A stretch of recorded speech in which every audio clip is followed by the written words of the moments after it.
What is happening, everybody? We stopped in at a place called Dutch Brothers. I'm sure you've heard of it before, but Loco here, Loco, he's never been here before, and they offered him a puppuccino. Look at this thing.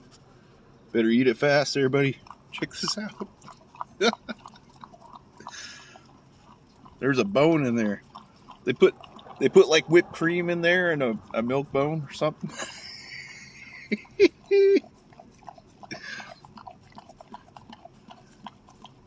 What do you think, buddy? Oh man, I think he likes it.